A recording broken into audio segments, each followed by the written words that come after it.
IPL 2025లో Chepauk వేదికగా నిన్న Chennai super కింగ్స్తో జరిగిన మ్యాచ్లో రాయల్ ఛాలెంజర్స్ బెంగళూరు అయితే మాత్రం విజయం సాధించింది.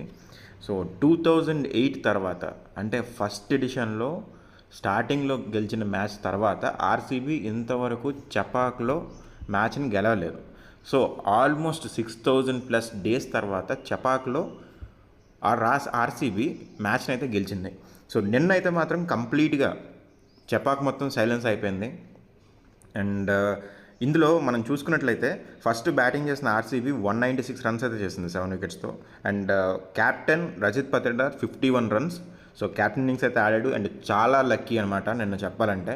చాలా క్యాచ్ డ్రాప్స్ ఉన్నాయి. అండ్ తను చేసిన ప్రతి మూమెంట్, తన కెప్టెన్సీలో తను మార్చిన ప్రతి బౌలర్ని కానీ ఎక్కడెక్కడ ఎలాంటి టాక్టికల్ మూమెంట్స్ కానీ అన్నీ కూడా వర్కౌట్ అయ్యాయి. నిన్న కంప్లీట్ లక్కీ క్యాప్టెన్ అంటే రజిత్ పతిడార్ అనే చెప్పాలి. అండ్ తనతో పాటు Phil Salt 32 runs, Virat Kohli 31, Padikkal 27 అందరూ కూడా బాగానే రాణించారు. అండ్ లాస్ట్లో టిమ్ డేవిడ్ వరుసగా 3 సిక్స్లు కొట్టి ఇన్నింగ్స్ని అయితే కంప్లీట్ చేశాడు. సో లాస్ట్ బాల్ అయితే డాట్ అయింది, కానీ థర్డ్, ఫోర్త్, ఫిఫ్త్ బాల్ 3 కూడా సిక్స్లు కొట్టి టిమ్ డేవిడ్ అయితే ఒక్కసారిగా స్కోర్ని 190 దాటించాడు. అండ్ దీంతోపాటు సిఎస్కే బౌలర్స్లో నూర్ అహ్మద్ 3 వికెట్స్ తీస్తే Pathirana and Khaleel Ahmed, Ashwin, Pathirana 2 wickets, Khaleel Ahmed and Ashwin ఒక్కొక్క వికెట్ అయితే తీశారు. అండ్ దాని తర్వాత మనకి సిఎస్కే స్టార్టింగ్లోనే పవర్ ప్లేలోనే 3 వికెట్స్ కోల్పోయింది. అండ్ 3 వికెట్స్ కోల్పోయిన తర్వాత ఎక్కడా కూడా సిఎస్కే ఫైట్ చేస్తున్నట్లయితే అనిపించలేదు. అండ్ ఇందులో మనం చెప్పుకోవాలంటే కింగ్ కోహ్లీ ఒక రికార్డ్ని అయితే సృష్టించాడు. ఏంటంటే చెపాక్ వేదికగా మనకి విరాట్ కోహ్లీ 30 బాల్స్ అయితే ఎదుర్కొని 31 రన్స్ అయితే చేశాడు కదా. సో ఇందులో ఐపీఎల్ చరిత్రలోనే చెన్నై సూపర్ కింగ్స్ మీద హయ్యెస్ట్ రన్స్ చేసిన ఆటగాడుగా అయితే కోహ్లీ నిలిచాడు.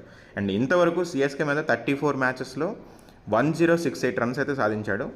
అండ్ దీంతో ఇంతకుముందు ఈ రికార్డ్ శిఖర్ ధావన్ పేరు మీద ఉండేది. సో శిఖర్ ధావన్ చెన్నై మీద 29 మ్యాచెస్లో 44.04 యావరేజ్ తోటి 1057 రన్స్ అయితే చేశాడు. అందులో ఒక సెంచరీ ఉంది అండ్ 8 హాఫ్ సెంచరీస్ ఉన్నాయి. సో తాజాగా మ్యాచ్లో కోహ్లీ ఆ రికార్డ్ని అయితే బ్రేక్ చేశాడు.